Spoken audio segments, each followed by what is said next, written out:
প্রিয় সাংবাদিক বন্ধুগণ, আসসালামু আলাইকুম।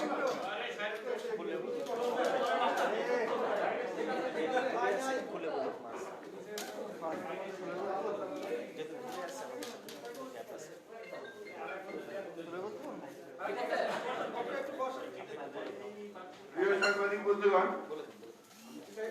আসসালামু আলাইকুম।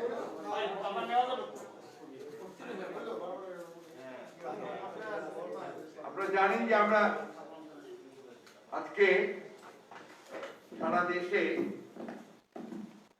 কালো ব্যাজ এবং কালো পোশাক পরিধানের একটা কর্মসূচি নিয়েছি। সীমান্তে বাংলাদেশের নাগরিকদের ভারতীয় সীমান্তরক্ষী বাহিনীর হাতে যে নির্বিচারে হত্যা হতে হচ্ছে, নিহত হতে হচ্ছে, সেই বিষয়ে প্রতিবাদ জানানোর জন্য এবং সরকারকে অবিলম্বে এই সীমান্তে হত্যাকাণ্ড বন্ধ করার জন্য কার্যকরী ব্যবস্থা গ্রহণের দাবিতে আজকে আমরা এই কালো ব্যাজ ধারণ এবং কালো পোশাক পরিধানের কর্মসূচি নিয়েছি সারা দেশে। সেই অনুযায়ী কালো পতাকা উত্তোলন, সেই অনুযায়ী আজকে আমিও কালো পোশাক পরি আপনাদের সামনে উপস্থিত হয়েছি, সঙ্গে কালো ব্যাজও ধারণ করেছি। তো আপনাদের অনুমতি আমি এই মুহূর্তে আমার কথা বলার সুযোগের জন্য কালো ব্যাজটা খুলে ফেলে আপনাদের সঙ্গে কথা বলতে চাই। প্রিয় সাংবাদিক বন্ধুরা, আপনারা জানেন যে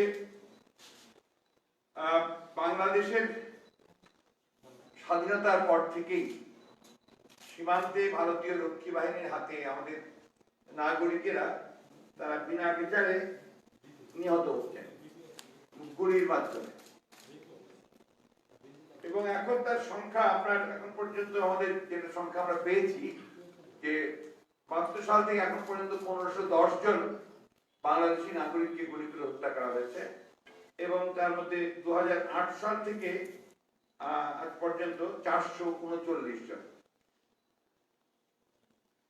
প্রশ্ন হচ্ছে যে জনসংখ্যার অনুপাতে এই ধরনের লোক নিহত হওয়া বাংলাদেশের মতো জনবহুল দেশে খুব একটা অস্বাভাবিক কিছু না, কিন্তু প্রশ্নটা হচ্ছে যে সীমান্তে প্রতিবেশী দেশের সীমান্তরক্ষী বাহিনীর হাতে যখন বাংলাদেশের নাগরিকদের নির্বিচারে হত্যা করা হয়, এটা অবশ্যই জাতিসংঘের যে সনদ রয়েছে মানবাধিকারের তার চরম লঙ্ঘন এবং মানুষের যে ন্যূনতম অধিকার রয়েছে আপনার বিচার পাওয়ার, সেটাও লঙ্ঘন।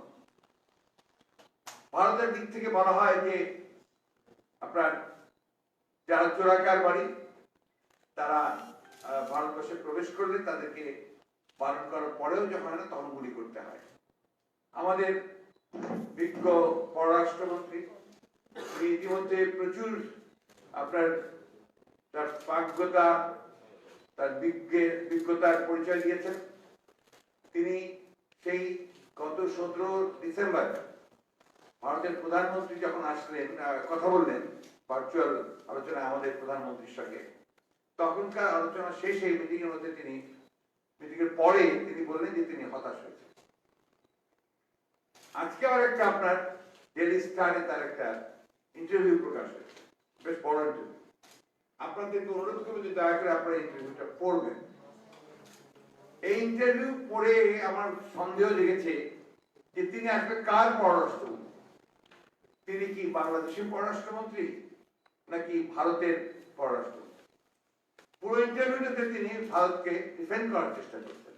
আমাদের তো ভারতের বিরুদ্ধে বক্তব্যটা কোনো ভারতের সরকার বা ভারতের জনগণের বিরুদ্ধে কোনো বক্তব্য নয়, আমার নাগরিকদের সুরক্ষার বিষয়ে, তাদের জীবনের প্রশ্নে আমাদের বক্তব্য। এবং এটা সবাই করছে, দীর্ঘকাল ধরে করছেন, বাংলাদেশ সরকারও বিভিন্ন সময় সেগুলোকে তুলেছে।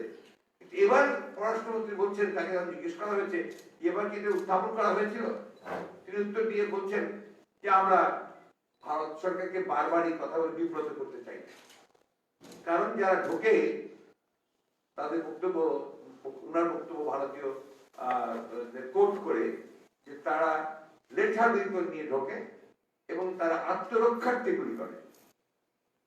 তো এটা আমার মনে হয় যারা আপনারা সাংবাদিকতার সঙ্গে জড়িত আছেন তারা সবাই খুব ভালো করেই জানেন যে লেটার রিপন বলতে এখন পর্যন্ত কোনোদিনই কোনো কিছু ব্যবহৃত হয়।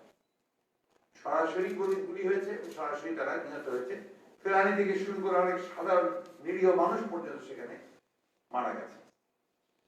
শুনে আরো অবাক হবেন, যে পড়লে আরো অবাক হবেন, তিনি বারবার এই কথা বলছেন যে এটা আমরা ভারতীয়দের বিব্রত করতে চাই না, আমাদের সঙ্গে এত চমৎকার সম্পর্ক, এত ভালো সম্পর্ক, যে সেই সম্পর্ক আমরা নষ্ট করতে চাই না।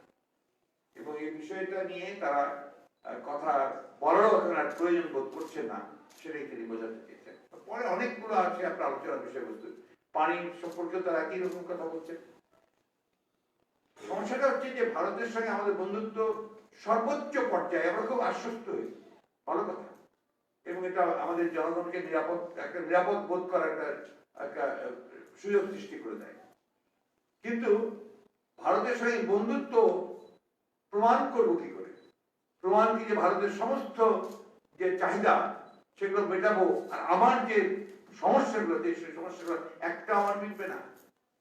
পানির সমস্যা আমাদের জীবন মরণের সমস্যা, আমার জীবন জীবিকার সমস্যা।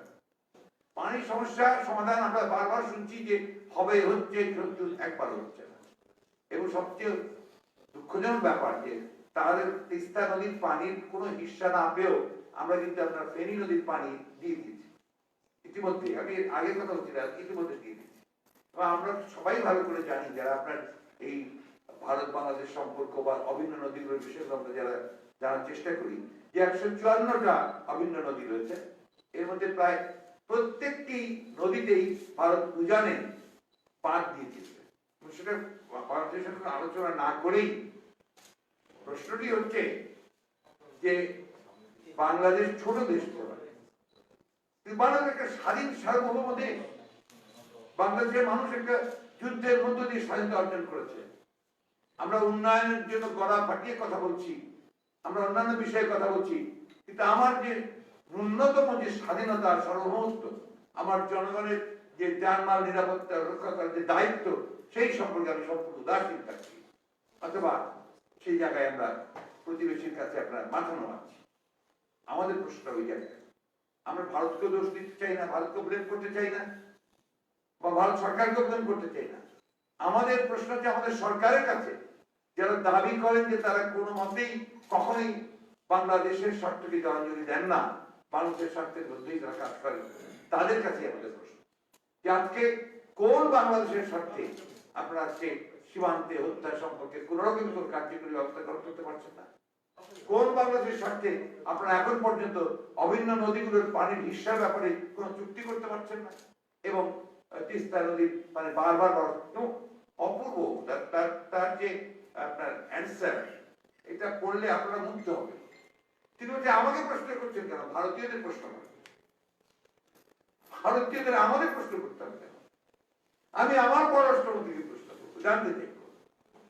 তিনি বলছেন যে তিস্তা নদীর পানির ব্যাপারে আপনারা ভারতের প্রধানমন্ত্রী,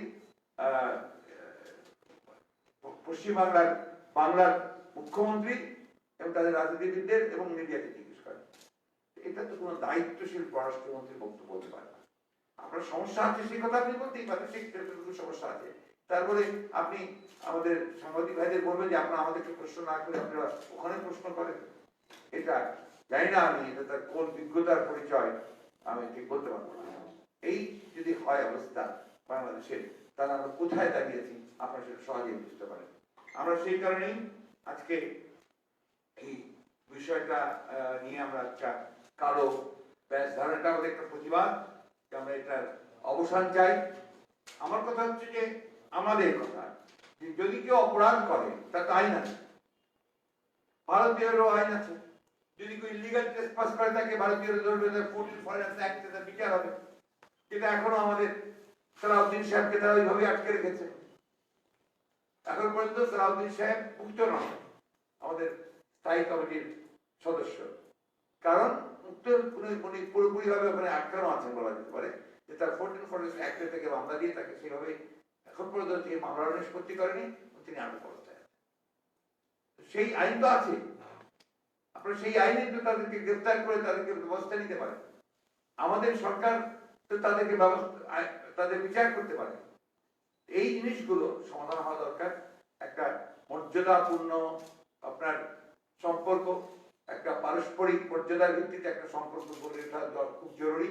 কারণ আমরা একটা স্বাধীন সার্বভৌম জাতি, এবং দুঃখজনক ব্যাপার হচ্ছে যে এই ধরনের মানসিকতা থেকে আমরা যেটা আশঙ্কা করছি যে বাংলাদেশের স্বাধীনতা সার্বভৌমত্ব বিপন্ন হওয়ার আশঙ্কাটা সব। আপনি কোন সমস্যাটা সমাধান করতে পারেন? রোহিঙ্গা সমস্যার কোন সমাধানই তারা করতে পারে এখন পর্যন্ত। এবং সেখানে বলা হচ্ছে যে আপনার রোহিঙ্গা সমস্যার ব্যাপারে আমাদের প্রতিবেশী দেশগুলো তারা আমাদেরকেই সমর্থন করছে।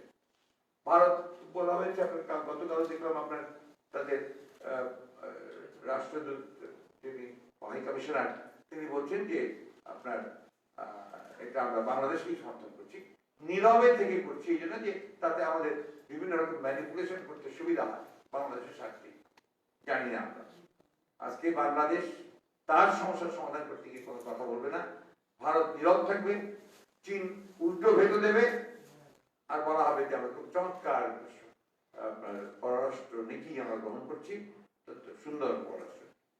সবকিছুর মূলে একটাই, তাদের ক্ষমতা থাকার জন্য এই রাষ্ট্রের সমস্ত স্বার্থগুলোকে জলাঞ্জলি দিয়ে তার ক্ষমতায় টিকে থাকার জন্য আজকে এই ধরনের নতজানু পররাষ্ট্র নীতি গ্রহণ করছে। আমরা অবিলম্বে এই সীমান্তে হত্যা বন্ধ করার জন্য সরকার ইফেক্টিভ ব্যবস্থা গ্রহণ নেবেন, সেইটাই আমরা আমাদের দাবি। আপনার আজকে সেই সূত্রে আমি আমাদের গত পরশু 19 ডিসেম্বর আপনার বাংলাদেশ জাতীয়তাবাদী দল বিএনপি জাতীয় স্থায়ী কমিটির সভা ভার্চুয়াল সভা অনুষ্ঠিত হয়েছে। আজকে সেটা আমি আপনাদের সামনে সিদ্ধান্তগুলো গ্রহণ হয়েছে, সেটা আমি আপনাদের সামনে তুলে ধরতে চাই। এই সভায় সভাপতিত্ব করেছেন আমাদের ভারতের চেয়ারম্যান জনাব তারেক রহমান, উপস্থিত ছিলেন doctor Khandakar Mosharraf Hossain, barrister Moudud Ahmed, barrister Jamir Sarkar. এটা আপনারা পেয়ে যাবেন, আমাদের কাছে কপি পেয়ে যাবেন সব। সবাই আলোচ্য বিষয় নিয়ে আলোচনার পরে যে সিদ্ধান্ত হয়েছে সেগুলো আমি আপনাদের বলছি। 2018 সালের 30 ডিসেম্বর বাংলাদেশের রাজনৈতিক ইতিহাসে পূর্বের রাতে ভোট ডাকাতি ও তথাকথিত একটি প্রহসনের কলঙ্কিত নির্বাচন অনুষ্ঠিত হয়। এই প্রহসনের নির্বাচনে বর্তমান অনির্বাচিত আওয়ামী লীগ সরকার অযোগ্য নির্বাচন কমিশন ও রাষ্ট্রযন্ত্রের যোগসাজশে জনগণের ভোটের অধিকার হরণ করে ক্ষমতা দখল করে, ভোটাধিকারকে হরণ করে, গণতন্ত্রকে ধ্বংস করে, যার ফলশ্রুতিতে বাংলাদেশ আজ একটি কর্তৃত্ববাদী স্বৈরতান্ত্রিক রাষ্ট্রে ব্যর্থ রাষ্ট্রে পরিণত হয়েছে। 71-এর মুক্তিযুদ্ধের মূল চেতনা গণতন্ত্রকে হত্যা করা হয়েছে। জনগণকে সংবিধান সম্মত অধিকার থেকে বঞ্চিত করে ফ্যাসিবাদী শাসন প্রতিষ্ঠা করে একদলীয় শাসন ব্যবস্থাকে গণতন্ত্রের ছদ্মবেশে প্রতিষ্ঠা করতে চলেছে। নির্বাচন কমিশনের অযোগ্যতা, ব্যর্থতা ও দুর্নীতিকরণে গোটা জাতি এখন নির্বাচন কমিশনের অপসারণ চায়। 42 জন বিশিষ্ট নাগরিকের রাষ্ট্রপতির নিকট চিঠি প্রদান সেই সত্যতাই প্রমাণ করেছে। আগামী 30 ডিসেম্বর সেই কলঙ্কময় কালো দিবসের দ্বিতীয় বছর পূরণ হবে। বাংলাদেশের মানুষ এই দিনটিকে ক্ষোভ ও ঘৃণার সঙ্গেই স্মরণ করছে। 2018 সালের নির্বাচন বাতিল করে পুনরায় নির্বাচনের দাবিতে আগামী 30 ডিসেম্বর সারা দেশে জেলা ও মহানগর পর্যায়ে সকাল 11টায় বিক্ষোভ সমাবেশ। ঢাকা মহানগর দক্ষিণ ও উত্তর যৌথভাবে প্রেস ক্লাবের সামনে সকাল 11টায় বিক্ষোভ সমাবেশ অনুষ্ঠান করবে।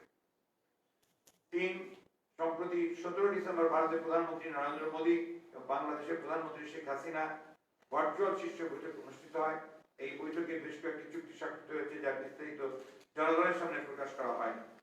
চিলাহাটি ও হলদিবাড়ি রেল সংযোগ প্রতিস্থাপিত করা হয়, বেশ কিছু গুরুত্বপূর্ণ সিদ্ধান্ত গৃহীত হয়। বাংলাদেশ ভারতের কাছ থেকে কোভিড-19 করোনা ভাইরাসের ভ্যাকসিন ক্রয় করবে। আমরা যা জানতে পেরেছি সেটা আপনার অক্সফোর্ড ভ্যাকসিন, যা 70 ডিগ্রি আপনার কম তাপমাত্রায় সংরক্ষণ করতে হবে। অনেকেই ধারণা ভ্যাকসিন বিক্রির বিষয়টি ছিল এই সব ভার্চুয়াল আলোচনার মূল উদ্দেশ্য। এই ভার্চুয়াল সংলাপের পরে পররাষ্ট্রমন্ত্রী বললেন তিনি হতাশ হয়েছেন, প্রকৃতপক্ষে গোটা জাতি হতাশ হয়েছে। ভারতের সঙ্গে বাংলাদেশের বিদ্যমান সমস্যাগুলো সমাধান তো হচ্ছেই না, অধিকন্তু বাংলাদেশের এই অনির্বাচিত নতজানু সরকার বাংলাদেশের স্বার্থ জলাঞ্জলি দিয়ে ভারতের স্বার্থ বাস্তবায়ন করছে। অভিন্ন নদীগুলোর পানির ন্যায্য হিসাব কোনো সমঝোতা হয়নি। বিশেষ করে তিস্তা নদীর পানি বন্টনের চুক্তির বিষয়ে বারবার আশ্বাস দিয়ে এখন পর্যন্ত ইতিবাচক কোনো সমাধান হয়নি। দীর্ঘদিন ধরে বাংলাদেশ ভারত সীমান্তে বাংলাদেশের নাগরিকদের বিনা বিচারে ভারতীয় সীমান্ত রক্ষী বাহিনী হত্যা করছে, যা বর্তমান বিশ্বে মানবাধিকারের চরম লঙ্ঘন, স্বাধীনতা ও সার্বভৌমত্বের প্রতি হুমকি স্বরূপ। বিনা বিচারে ভারতীয় সীমান্ত রক্ষীরা বাংলাদেশের নাগরিকের হত্যা বাংলাদেশের মানুষের কাছে কোনোভাবেই গ্রহণযোগ্য নয়। 1972 থেকে আজ পর্যন্ত মোট 1510 জন এবং 2008 থেকে 220 পর্যন্ত 439 জনকে হত্যা করা হয়েছে। সভা সীমান্তে হত্যা বন্ধে বাংলাদেশের সরকারকে কার্যকরী ব্যবস্থা করার জন্য আহ্বান জানায়। 4. কোভিড-19 করোনা ভাইরাসের ভ্যাকসিন সংগ্রহ বিতরণের একটি পরিকল্পনা সরকার প্রকাশ করলেও তা জনগণের কাছে স্পষ্ট নয়। ভ্যাকসিন সংগ্রহ, তার সংরক্ষণ, পরিবহন, বিতরণের বিষয়টি অত্যন্ত গুরুত্বের সঙ্গে সম্পন্ন করা জরুরি। সংরক্ষিত ভ্যাকসিন সুনির্দিষ্ট তাপমাত্রায় সংরক্ষণ, দেশের প্রতিটি জেলা উপজেলায় বিতরণ এবং নীতিমালা সঠিকভাবে পালন করে ভ্যাকসিন গ্রহীতার কাছে ভ্যাকসিন প্রয়োগ পর্যন্ত একটি টেকনিক্যাল বিষয় হওয়ায় ভ্যাকসিন সংশ্লিষ্ট কর্মীদের যথাযথ প্রশিক্ষণ অত্যন্ত গুরুত্বপূর্ণ। এই বিষয়গুলো সম্পর্কে কোনো বিলম্ব না করে রোডম্যাপ প্রণয়ন, জনগণের কাছে স্পষ্টভাবে অবহিতকরণ এবং সকল ক্ষেত্রে জবাবদিহিতা নিশ্চিতকরণ, জনগণের স্বাস্থ্য নিরাপত্তাকে সর্বাধিক গুরুত্ব দিয়ে পুরো পরিকল্পনা জনসম্মুখে প্রকাশ করার প্রয়োজন বলে সভা মনে করে। 5.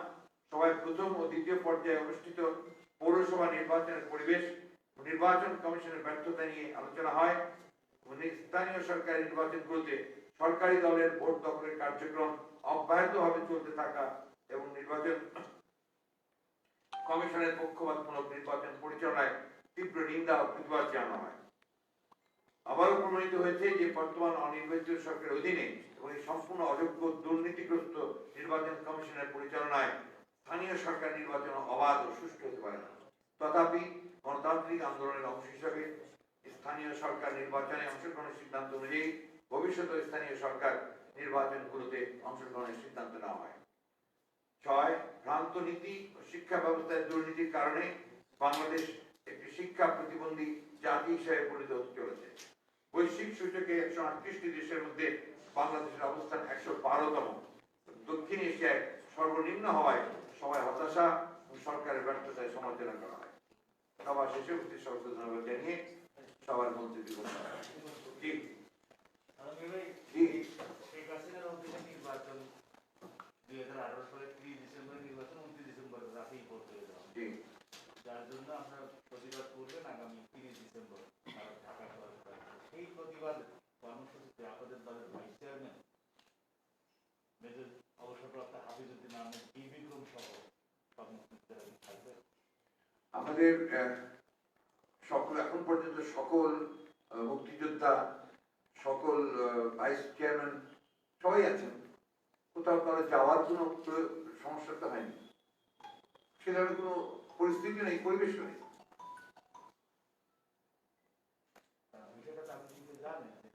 জানি বলেই তো বলছি আপনাকে, এখন পর্যন্ত সে ধরনের কোনো পরিস্থিতি তৈরি হয়নি, সে ধরনের কোনো পরিবেশও তৈরি হয়নি। অত্যন্ত বিএনপি এখনো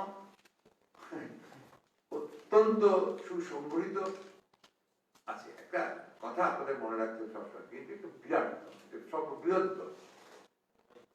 এই ধরনের উদারপন্থী গণতান্ত্রিক রাজনৈতিক দলে ছোটখাটো দু একটা ঘটনা কোনো ঘটনাই নয়। এটাকে এত বড় করে যারা দেখছেন তা আমার মনে হয় ঠিকভাবে দেখছেন না, এবং এটা গণতন্ত্রকে সাহায্য করা, গণতান্ত্রিক পরিবেশ সৃষ্টি করা, সত্যিকার অর্থে গণতান্ত্রিক চর্চা পক্ষে যাচ্ছে না। আপনার আমি যেটা লক্ষ্য করেছি আর কি, যে এই বিষয়গুলো নিয়ে একটা মহল খুব দ্রুতই আপনার কনক্লুশনে চলে আসেন, সিদ্ধান্ত নিতে চান, সিদ্ধান্ত চাপিয়ে দিতে চান। আমার খুব দুঃখ হয় যখন দেখি যে আওয়ামী লীগের নেতৃবৃন্দ তারা বলছেন যে বিএনপির মধ্যে গণতন্ত্র নেই, তারই এটা প্রমাণ। ভূতের মুখে রাম নাম। দেশের গণতন্ত্র খেয়ে ফেলেছেন, মানুষের অধিকারগুলো খেয়ে ফেলেছেন, আর আপনারা অন্যের গণতন্ত্র দেখে বেড়াচ্ছেন। বিএনপির মধ্যে গণতন্ত্র আছে বলেই তো বিএনপি এখন পর্যন্ত একদম অটুট আছে, একেবারে অত্যন্ত সুদৃঢ়ভাবে ঐক্যবদ্ধ আছে। আপনাদের যে চরমভাবে সরকার এই দেশের গণতন্ত্রকে হত্যা করছে, গণতান্ত্রিক পরিবেশকে বিনষ্ট করছে, করে ফেলেছে ইতিমধ্যে। একদলীয় একটি শাসন ব্যবস্থা প্রতিষ্ঠার সকল আয়োজন সম্পন্ন করেছে, শুধু আপনার ছদ্মবেশটা আছে, সেই ছদ্মবেশ নিয়ে তারা কথা করছেন, সমানে কথা বলছেন যে বিএনপির গণতন্ত্র। বিএনপির মধ্যে আপনাদের মধ্যে কি আছে, দেশের মানুষকে কি দিচ্ছেন আপনারা, সেটা আগে উত্তর দিন। আপনারা যে নির্বাচন কমিশন সম্পর্কে 42 জন আপনার যে বিশিষ্ট নাগরিক তারা যে বক্তব্য দিলেন এবং তারা যেটা রাষ্ট্রপতির কাছে পাঠিয়েছেন, আমাদের অত্যন্ত বিজ্ঞ তথ্যমন্ত্রী মহোদয় তিনি বলছেন এটা বিএনপির অফিসের ড্রাফট। এখানকার একজন মানুষই বিএনপি করে না, যারা বিশিষ্ট নাগরিক এই বক্তব্য দিয়েছেন একজনও বিএনপি করে না, বরঞ্চ বিভিন্ন সময় তারা বিএনপির বিভিন্ন রকম সমালোচনা করেছেন। প্রকৃত সত্য যখনই সামনে আসে এবং জনগণ যখন সত্য কথা বলতে চায়, নাগরিকদের সত্য কথা বলতে চায়, তখনই আপনারা তাকে বিএনপি বানিয়ে ফেলেন। এটা হচ্ছে আপনাদের একটা জঘন্য রকমের কৌশল, গণতন্ত্রকে ধ্বংস করার আরেকটা কৌশল। এবং আমরা একথা বারবার করে বলে আসছি যে আওয়ামী লীগের সমস্যা হচ্ছে কি, আওয়ামী লীগ গণতন্ত্রে বিশ্বাসই করে না, মুখে বলে গণতন্ত্রের কথা কিন্তু কাজে বিপুলটা করে। এটা আজকের না, তো সে 1972 সাল থেকে আপনার বিশেষ ক্ষমতা আইন 72 সালের সংবিধানে কারা সংযোজন করেছে, জরুরি অবস্থা আইন কারা সংযোজন করেছে, একদিনের শাসন ব্যবস্থা কারা এনেছে, সমস্ত পত্রিকা বন্ধ করে দিয়ে কারা এদেশে আপনার সংবাদপত্রের স্বাধীনতাকে হরণ করেছে, কারা? অলওয়েজ আওয়ামী। আজকেও দেখেন এবার আপনার কৌশলটা ভিন্ন। গতবার 74 সালে 75 সালে যে বাকশাল করলো, তার পার্লামেন্টের মধ্যে দিয়ে 1 মিনিটের মধ্যে 11 মিনিটের মধ্যে তারা পার্লামেন্টে বাকশাল বিল পাস করেছে। এইবার পদ্ধতি নিয়েছে দীর্ঘস্থায়ী, কোর্টকে দিয়ে, আদালতকে দিয়ে তারা এই কাজগুলো করাচ্ছে এবং আদালতকে সম্পূর্ণভাবে তারা নিয়ন্ত্রণ করছে। আজকেও পত্রিকায় দেখলাম যে আপনার সিনহা সাহেবের বিরুদ্ধে আরো মামলা দেওয়া শুরু হয়েছে। সেই পর্যন্ত সিনহা সাহেব ভালো ছিল যখন পর্যন্ত তাদের ফরমাইশগুলো পালন করেছেন। খারাপ হয়ে গেলেন যখন আইনের ব্যাপারে তিনি আটকালেন, বিশেষ করে আপনার বিচার বিভাগের স্বাধীনতাকে তুলে ধরার জন্য যে সিদ্ধান্ত তিনি নিলেন, তখনই তিনি হয়ে গেলেন সবচেয়ে খারাপ ব্যক্তি। তাকে গান পয়েন্ট দেশ থেকে বার করতে হবে, তার বিরুদ্ধে দুর্নীতির বিভিন্ন রকম মামলা আবার নতুন করে শুরু করা হবে। বাস্তবিক পক্ষে বাংলাদেশের মানুষ এই বাংলাদেশ দেখতে কোনো মতেই আপনার অভ্যস্ত নয় এবং তাদের এটা সমস্ত আশা আকাঙ্ক্ষাকে ধ্বংস করে দিয়ে আজকে আওয়ামী লীগ এই বিষয়গুলোকে বাংলাদেশের মানুষের উপরে চাপিয়ে দিচ্ছে এবং একটা কর্তৃত্ববাদী স্বৈরতান্ত্রিক সরকার চাপিয়ে দিয়েছে। কথা বলবে কি করে? আপনি যদি আপনার এমন হয় যে কথা বললেই মামলা হবে, কথা বললেই তাকে আপনার অন্য কিছু বানানো হবে, তাহলে তার কথাই কেউ বলতে সাহস করবে না। তাই হচ্ছে বাংলাদেশে। আপনি দেখুন যে আপনাদের পত্র পত্রিকা, তারপরে আপনাদের যে চ্যানেলগুলো আছে, বিভিন্ন অনেকগুলো চ্যানেল আছে, এরা বেশিরভাগই কিন্তু আমরা ব্যবসায়ী মানুষ, বড় বড় বিজনেস হাউসেস। তারা একটু এদিকে দিক করলে তার বাড়িও ভেঙে ফেলা হয়, বুলডোজার দিয়ে বাড়ি পর্যন্ত ভেঙে দেওয়া হয়। আরেকটু এদিকে দিলে তাদের বিরুদ্ধে মামলা হয়, হত্যা মামলা করতে হয়। এই দেশকে এখন আপনারা যদি তারা বলতে যায় এই ধরনের কথাগুলো, তো এই ভূতের মুখে রাম নাম ছাড়া তার কিছু বলা যাবে না। আমার প্রশ্ন ছিল, আপনার দলের ভাইস চেয়ারম্যান মেজর আবিদুদ্দিন আহমদকে যে শপথ দেওয়া হয়েছে এবং সেই শপথের জবাব তিনি দিয়েছেন, কিন্তু তিনি দলে থাকবেন কিনা তা এখন আপনাদের হচ্ছে। উনি কি বলেছেন? উনি বলেছেন যে আমার দল। আমরা কি পাল্টা কিছু বলেছি এই বিষয়ে? এখন পর্যন্ত আমরা কি পাল্টা কিছু বলেছি? খোলাসাই তো করছি, আর খোলাসাই তো করছি আপনাদের কাছে। আমি কি আপনার এখানে ওনার বক্তব্য উনি যা বলেছেন, আর আমাদের কাছে আপনার যেটা যখন আমাদের আপনার স্ট্যান্ডিং কমিটির যেটা আমাদের বিধান আছে, এটা তো এখন পর্যন্ত কোনো সিদ্ধান্ত হয়নি। তো আপনারা এটা নিয়ে এত করছেন কেন? বহু ঘটনা আছে যেগুলো আপনার সিদ্ধান্ত হয় না বা হয় না, বা আপনার অ্যাকসেপ্ট করা হয় বা হয় না। একজন একটা রাজনৈতিক দলের একজন আপনার উচ্চ পর্যায়ের নেতা, এবং নিঃসন্দেহে এটা আপনাদের প্রেসের কাছে আসবে, এটা আপনার কনসার্ন হবে, কিন্তু এটা একটা নতুন ব্যাপার না। বহু আগে সবকিছু হচ্ছে। আমি এর আগের দিনও বলেছি আপনাদেরকে, ভারতে 22 জন একদম শীর্ষ আপনার কংগ্রেসের নেতা তারা ওপেন চিঠি, খোলা চিঠি দিয়েছেন সোনিয়া গান্ধী বা রাহুল গান্ধীকে, তাই না? কই তারা থেকে বহিষ্কার হন? Mr. Wilson, that is the practice in a democratic party. Democratic party এটাই practice. কখনো আপনার জয়না হবে, কখনো হবে না, কখনো থাকবে। এটা নিয়ে আপনার এত মাথা ব্যথার কোনো কারণ নেই। যাদের মাথা ব্যথা আমাদের মাথা ব্যথা আমাদের থাকবে। উনি তো কিছু মানে বেশ গুরুতর অভিযোগ এনেছেন। এক নম্বর ওই অভিযোগগুলো উনি এনেছেন, ওনার মতো করে উনি এনেছেন। একটু বলি তাহলে আমি জানি তো পুরোটা আমি শুনেছি, আমি দেখেছি। উনি বলেছেন বিএনপিতে মুক্তিযোদ্ধাদের কোণঠাসা করে রাখার একটা অপচেষ্টা হচ্ছে। এই সমস্ত উনি বলেছেন 2 নাম্বার হচ্ছে যে ওনাকে এই যে চিঠিতে দেওয়া হয়েছে দলীয় সিদ্ধান্তে চিঠি দেওয়া হয়নি, একক ব্যক্তি, উনি নাম উল্লেখ করে বলেছেন একক ব্যক্তি এই চিঠিটি স্বপ্রণোদিত হয়ে এই চিঠিটি দেওয়া হয়েছে, এটা আপনাদের দলীয় সিদ্ধান্ত ছিল না। আদৌ কি এটা আপনাদের দলীয় সিদ্ধান্ত ছিল কিনা? 2-3 হচ্ছে যে উনি পদত্যাগ করতেন কিন্তু আপনাদের পরবর্তী শোকজের জবাবের পরে উনি মানে পরবর্তী সিদ্ধান্ত নেবেন এবং 4টা পরামর্শ উনি দিয়েছেন। হ্যাঁ, আপনাদের মনোনয়ন পদত্যাগ করবেন এই কথা উনি বলেননি। উনি মনোনয়ন বাণিজ্যের ব্যাপারে আপনাদের তদন্ত করতে বলেছেন, কাউন্সিল করার এরকম 4টা সুপারিশ দিয়ে। এই ব্যাপারে আপনারা আসলে কি ভাবছেন, আলোচনা করেছেন? আপনাকে আমি আগেই বলেছি এই ব্যাপারে আমরা এখনো আলোচনা করিনি এবং কোনো সিদ্ধান্ত এখনো হয়নি। তার আগে আপনারা এটাকে নিয়ে এমন লাফালাফি করছেন যেন আপনার সবকিছু চলে যাচ্ছে। এটাতেই গণতন্ত্র ধ্বংস হচ্ছে। গণতন্ত্র যে ধ্বংস হয়ে করে ফেলেছে আওয়ামী লীগ সরকার, সে বিষয়ে কিন্তু একটাও কথা বলেন না, কোথাও দেখি না আপনাদের। You don't ask them even, যখন তারা প্রেস কনফারেন্স করেন তাদেরকে একবার জিজ্ঞেস করে না যে আপনি এটা কেন করলেন, এটা কেন করলেন, এটা করেন না। That is the point. আর ওই পয়েন্টের দিকে আছে যে দেশে এমন একটা ভয় এবং ত্রাসের রাজত্ব তারা তৈরি করেছে যে এখানে আপনারা যারা স্বাধীন সাংবাদিকতা করতে চান তারা সেটা করতে পারছেন না। সেটা আপনাদের জন্য না, এটা আপনাদের যে সংবাদ সংস্থা, ইলেকট্রনিক চ্যানেল হোক বা আপনার প্রিন্টিং মিডিয়া হোক, আপনাদের বিভিন্ন ম্যানেজমেন্টের কারণেই আপনারা এটা পারেন না। কারণ আপনারা বেশিরভাগ ক্ষেত্রে একটা সেলফ সেন্সরশিপ নিয়ে নিয়েছেন। বেশিরভাগ ক্ষেত্রে you have formulated your own policies. এটা করা যাবে, এটা করা যাবে না, এটা করা যাবে, এটা করা যাবে না।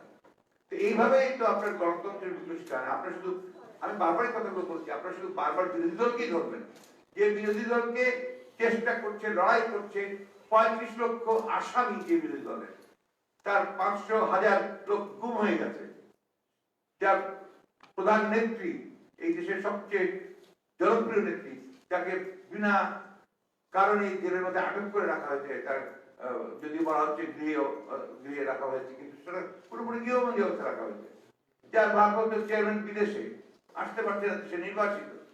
সেই ক্ষেত্রে আপনারা সেগুলো প্রশ্ন একবারও জিজ্ঞেস না করে আপনারা কিন্তু আমাদেরকেই ধরছেন। আমরা চেষ্টা করছি, আমরা বাংলাদেশে গণতন্ত্র পুনঃপ্রতিষ্ঠা করে, বহুদলীয় গণতন্ত্র পুনঃপ্রতিষ্ঠা করেই আমরা আমাদের কাজ, আমাদের দায়িত্ব সেরে আমরা পালন করব। আপনার প্রশ্নের মধ্যেই আপনার উত্তরও আছে, আর এই জন্য আমি আপনার প্রশ্নে আর ইয়েতে গেলাম না। আমি 42 জন যে বিশিষ্ট জনের কথায় আবার একটু আপনার ইয়ে চাই। রাষ্ট্রপতি তাদের পাঠিয়েছেন, আপনারা এটাকে সমর্থন করেন কিনা এবং রাষ্ট্রপতি আমরা বলবেন কিনা যে এটাকে? আমরা তাদেরকে আন্তরিকভাবে ধন্যবাদ এবং কৃতজ্ঞতা জানাতে চাই যে এতদিন পরে তারা জনগণের যে মূল কথা, সেই কথা তারা নিয়ে এসছেন, তাদের যে দায়িত্ব আছে সেই দায়িত্বটা তারা পালন করেছেন।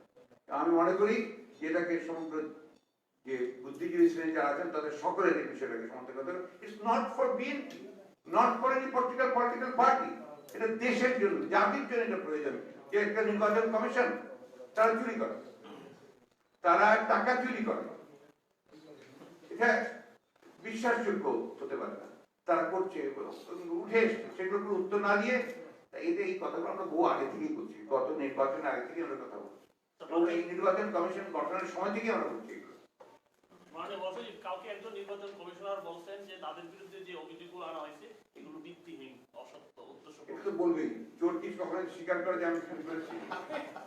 মাননীয় মসজিদ, আমি একটি প্রশ্ন করতে চাই। গতকালকে ক্ষমতাসীন দলের সাধারণ সম্পাদক আপনার প্রশ্নের উত্তরে একটি কথা চলে এসেছে অলরেডি, তারপরও বলছি যে উনি বলেছেন যে মেজর হাফিজ খেতাবপ্রাপ্ত মুক্তিযোদ্ধা গোপন করে বিএনপি মুক্তিযোদ্ধাদের অবমাননা, যদিও এই সরকার তার বিরুদ্ধে একটি রাষ্ট্রদ্রোহ মামলা করে। আমি সেটাই বলতে চাচ্ছিলাম আপনাকে যে তারা রাষ্ট্রদ্রোহ মামলা করেছে মেজর হাফিজের বিরুদ্ধে, তারা তার বিরুদ্ধে নাশকতার মামলা করেছে, তার বিরুদ্ধে বাস পুড়িয়ে দেওয়ার মামলা করেছে, ট্রাক পুড়িয়ে দেওয়ার মামলা করেছে, এবং সেটা হচ্ছে 10টা মামলা।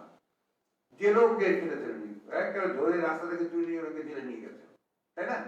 তো সেই ক্ষেত্রে তাদের মধ্যেই কথা শোভা পায় না। কোন মুক্তিযোদ্ধাকে তারা সম্মানটা দিয়েছেন আজ পর্যন্ত? তারা কি জিয়া রহমান সাহেবকে কোনো সম্মান দিয়েছেন এখন পর্যন্ত? তারা কি তাজউদ্দিন সাহেবকে এখন পর্যন্ত কোনো সম্মান দিয়েছেন? আমি তাজউদ্দিন সাহেবের কথাই বলছি, দিয়েছেন? দেন। এবার যে ওসমানী সাহেবের নাম ওনারা একবারে স্মরণ করেন, একে খন্দকার সাহেবকে বার করে দিয়েছেন। এখন ইয়ে হয়ে গেছে আপনাদের যে মুখ বধির, একেবারে আপনার সব বন্ধ, কথা বলা বন্ধ, চলাফেরা বন্ধ হয়ে গেছে খন্দকার সাহেবের। আমি কয়েকটা বললাম, তার বিরুদ্ধে আপনি ধরেন এখন সবাই তো একই অবস্থা, মামলা কার নেই, সব মুক্তি। আমরাও তো মুক্তিযুদ্ধের সঙ্গে সম্পৃক্ত ব্যক্তি, আমাদের তো আপনার 86-90টা মামলা। বেগম খালেদা জিয়া, তিনি তো আমি বলি যে সর্বশ্রেষ্ঠ মুক্তিযোদ্ধাদের একজন, কারণ উনি 1971 সালের 26শে মার্চ থেকে যেদিন জিয়াউর রহমান শহীদের ঘোষণা করেছেন, তারপর থেকে কিন্তু উনি আপনার এই মুক্তিযুদ্ধ করছেন। দুটো শিশুকে সঙ্গে নিয়ে তিনি লড়াই করেছেন, সংগ্রাম করেছেন, তারপর কারাভোগ করেছেন এপ্রিল মাস থেকে, এখনো করছেন। For this country, for this nation, for the people. তাকে কি করেছেন আপনারা? মাননীয় মহাসচিব, কিছুক্ষণ আগে আওয়ামী লীগের ওবায়দুল কাদের সাহেব বলেছেন, বিএনপির মহাসচিবকে বলতে চাই, আপনারা উন্নয়ন দেখতে পান না, জনগণ দেখতে পায়, আপনারা দিনের আলোয় রাতের অন্ধকার দেখতে পান, শেখ হাসিনার সুশাসনে সহযোগী হন। কিছুক্ষণ আগে স্বেচ্ছাসেবক লীগের একটা প্রোগ্রাম। চমৎকার কথা। এইসব কথা বলে আমাদেরকে অযথা আপনার মানে উত্তর দেওয়ার কোনো প্রয়োজন মনে করি না। দেশের মানুষ কি দেখতে চায়? তারা একটা শুধু নির্বাচন দিন, যে নির্বাচনে আপনার রাষ্ট্রযন্ত্রকে আওয়ামী লীগের পক্ষে ব্যবহার করা হবে না, নিরপেক্ষ নির্বাচন হবে। তাহলে বোঝা যাবে দেশের মানুষ কি দেখতে পায়, কি দেখতে পায় না। আর কিছু দরকার নেই। Thank you. এই উঠছেন না, উঠছেন না, একটু বসেন। চারটা কলেজ থাকবে না? এই